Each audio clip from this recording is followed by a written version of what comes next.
कुछ साजिशें इतनी गहरी और खौफनाक होती हैं कि वो किसी के भी होश उड़ा दें। सोचिए, एक दूर दराज का गांव जिसके सीने में एक भयानक राज दफन है, और एक बाहरी इंसान जो अनजाने में ही उस राज से जा टकराता है।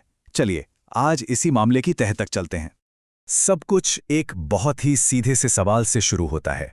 एक सरकारी स्कूल अचानक बंद हो जाता है क्योंकि वहां पढ़ने वाले सारे बच्चे मानो हवा में गायब हो गए हैं। ऐसा कैसे हो सकता है?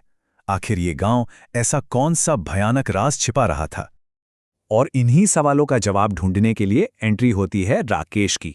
देखिए, राकेश कोई जासूस नहीं है। वो तो शहर से भेजा गया एक मामूली सरकारी अफसर है, एक ऐसा आदमी जो तर्क और लॉजिक में यकीन करता है। लेकिन अब वो एक ऐसी दुनिया में कदम रखने जा रहा था जिसके नियम कानून बिल्कुल अलग थे।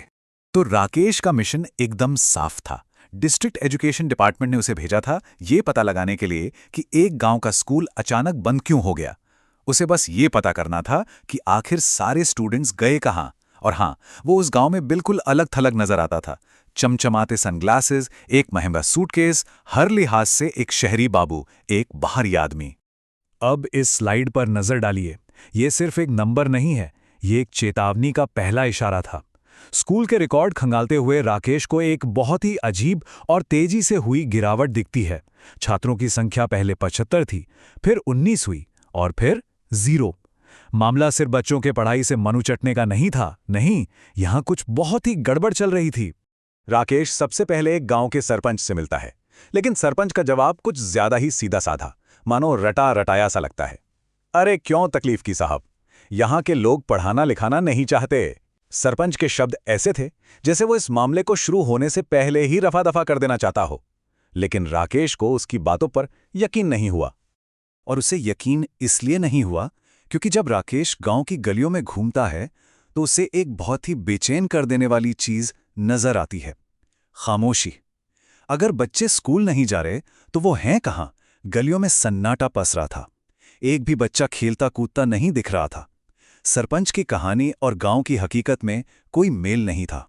रहस्य अब और गहरा हो चुका था। तो चलिए, अब उस पल की तरफ बढ़ते हैं जहां से सब कुछ बदल गया। राकेश की ये मामूली सी जांच अब एक खौफनाक मोड़ लेने वाली थी, जब वो गांव के भयानक राज के पहले असली सुराग से टकराया। उसे एक पुराने टूटे फूटे मंदिर के खंडहर से कुछ आवाजें सुनाई देती हैं। अंदर जाकर वो देखता है कि बच्चों का एक छोटा सा झुंड वहां मौजूद है, लेकिन वो कोई आम खेल नहीं खेल रहे थे। नहीं, उन्होंने मिट्टी से एक अजीब सी मूर्ति बना रखी थी और उसके आसपास किसी अजीब रस्म में लगे हुए थे। ये मंजर बहुत ही परेशान करने वाला था। और जब राकेश उनसे पूछता है कि वो क्या खेल रहे हैं, तो जो जवाब मिलता है वो किसी के भी रोंगटे खड़े कर दे। बलि का खेला। एक बच्चा बड़ी मासूमियत से बताता है कि गांव में फैली महामारी को रोकने के लिए उन्हें अपने देवता को बलि चढ़ानी होगी। ये सिर्फ एक खेल नहीं था, ये गांव में फैले किसी गहरे खतरनाक अंधविश्वास की परछाई थी। इससे पहले कि राकेश इस बात को पूरी तरह समझ पाता, सरपंच के आदमी वहां आधम के। उनकी चेतावनी एक दोस्ताना सलाह से कहीं ज्यादा एक धमकी लग रही थी। वो बोले, सूरज ढलने के बाद यहां रुकना ठीक नहीं, और जंगली जानवरों का बहाना बनाया। लेकिन राकेश को महसूस हो गया कि असली खतरा जानवरों से नहीं बल्कि इंसानों से है। उसे वहां से जाने की चेतावनी दी जा रही थी। तो अब ये तो साफ था कि सरपंच पर भरोसा नहीं किया जा सकता। राकेश ने फैसला किया कि वो अब सीधे उस इंसान से मिलेगा जो इन सब मान्यताओं के केंद्र में है, गांव का पुजारी अघोरम। और यहीं से दो बिल्कुल अलग दुनियाओं के बीच टकराव की जमीन तैयार होती है। और ये स्लाइड उस टकराव को एकदम साफ दिखाती है।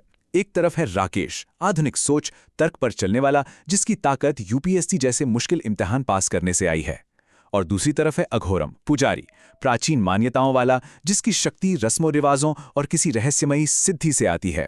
राकेश सबूतों से जांच करता है और अघोरम रहस्य और डर से काम करता है। अघोरम कुछ समझाता नहीं है, वो राकेश को छोटा महसूस कराने की कोशिश करता है।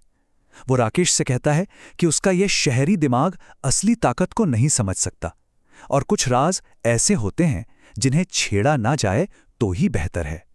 ये बात इस शक को और पक्का कर देती है कि गांव के राज का रखवाला यही आदमी है, और वो इसे इतनी आसानी से नहीं खोलेगा। और फिर ये टकराव सिर्फ बातों तक नहीं रहता, वो शारीरिक हो जाता है। जैसे ही वो बात कर रहे होते हैं, राकेश को अचानक चक्कर आने लगते हैं, उसकी जबान लड़खड़ाने लगती है, उसे एहसास होता है कि उसे पीने के लिए जो दिया गया था उसमें नशा मिला हुआ था। वो सच के बहुत बहुत ज्यादा करीब पहुंच गया था और अब उसकी जांच जिंदा रहने की जंग बन चुकी थी। अब कहानी अपने सबसे खौफनाक हिस्से में पहुंच रही है। नशे की हालत में एक बुरे सपने के सहारे राकेश सीधा उस साजिश के दिल तक पहुंचने वाला था और उस भयानक सच का सामना करने वाला था जो वहां उसका इंतजार कर रहा था। जैसे जैसे नशा उस पर हावी होता है, वो एक भयानक सपना देखता है।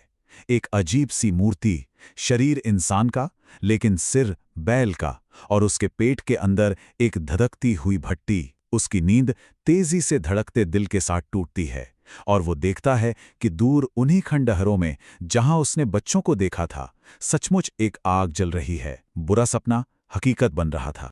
सपने की उस आग से खींचकर राकेश किसी तरह लड़खड़ाता हुआ उन खंडहरों तक पहुंचता है। एक टूटी दीवार के पीछे छिपकर वो अघोरम को अकेले में बड़बड़ाते हुए सुनता है और अघोरम का पहला ही कबूलनामा दिल दहला देने वाला होता है। वो कबूल करता है कि गांव पर आई मुसीबतें, सूखा, बीमारियां ये किसी देवता का श्राप नहीं है, बल्कि उसी ने इन्हें पैदा किया है। राकेश डर के मारे वहीं छिपा रहता है और अघोरम अपनी पूरी खौफनाक योजना उगल देता है। ये एक शैतानी सोची समझी साजिश थी। पहला कदम, वो खुद मुसीबतें पैदा करता है। दूसरा, वो इसका दोष मोलोक नाम के एक बनावटी देवता पर डाल देता है। तीसरा, वो ऐलान करता है कि इसका एक ही इलाज है, एक बच्चे की बलि। चौथा, वो उस बलि से निकलने वाली शुद्ध ऊर्जा को सोखने के लिए एक काली पूजा करता है। और आखिरी, सबसे भयानक मकसद, इस काली ताकत का इस्तेमाल करके अमर हो जाना। और बस उसी पल राकेश के दिमाग में सारी कड़ियां जुड़ जाती हैं। अघोरम कोई पुजारी नहीं था जो अपने गांव की रक्षा कर रहा हो। वो एक सीरियल किलर था, एक राक्षस जो ताकत और अमरता के अपने पागलपन को पूरा करने के लिए खुद संकट पैदा कर रहा था। वो जो बच्चे गायब हुए थे, वो सिर्फ गायब नहीं हुए थे, उनकी बलि दी गई थी। तो जब इतना बड़ा और काला सच सामने आता है तो क्या होता है? साजिश का पर्दाफाश होता है और इंसाफ भी होता है। लेकिन क्या इतनी बड़ी बुराई का अंत इतनी आसानी से हो सकता है? जैसा कि हम देखेंगे, कुछ बुराइयां अपने पीछे एक ऐसी विरासत छोड़ जाती हैं जिसे मिटाना आसान नहीं होता। राकेश इस खौफनाक सच के साथ गांव वालों के पास जाता है और अघोरम का पर्दाफाश कर देता है। जैसे ही गांव वाले ये सच सुनते हैं, उनका सालों का डर, उनका दुख, सब कुछ गुस्से में बदल जाता है। वो पुलिस का इंतजार नहीं करते, वो अपना फैसला खुद करते हैं और उस पुजारी को उठाकर उसी आग में फेंक देते हैं जो उसने अपनी काली पूजा के लिए जलाई थी। अघोरम के खत्म होते ही ऐसा लगता है जैसे गांव पर से कोई श्राप उठ गया हो। बीमारियां, सूखा, सब खत्म हो जाता है क्योंकि उसे पैदा करने वाला ही मर चुका था। बच्चे फिर से गलियों में खेलते कूदते नजर आने लगते हैं। राकेश के लिए मिशन पूरा हो चुका था। वो ये सोचकर गांव से चला जाता है कि ये भयानक दास्तां अब खत्म हो गई है। लेकिन कहानी यहां खत्म नहीं होती। महीनों बाद रात के अंधेरे में एक शख्स उन खंडरों में वापस लौटता है। वो मोलोक की उसी दबी हुई मूर्ति को खोदकर बाहर निकालता है। तभी बिजली चमकती है और उसका चेहरा रोशन होता है और उसकी आंखें भी अघोरम की तरह ही शैतानी थी। ये उसका बेटा था और वो उस मूर्ति से एक डरावना वादा करता है। और इसी सवाल पर हम आज रुकते हैं। एक राक्षस तो मारा गया, पर उसकी विरासत, उसका बेटा, उसका काला इल्म और वो मूर्ति, वो अब भी जिंदा है। ये हमें एक बहुत ही बेचैन कर देने वाले सवाल के साथ छोड़ जाता है। क्या बुराई का वो चक्र सच में टूट गया था, या ये खौफनाक कहानी खुद को दोहराने के लिए अभिशप्त है?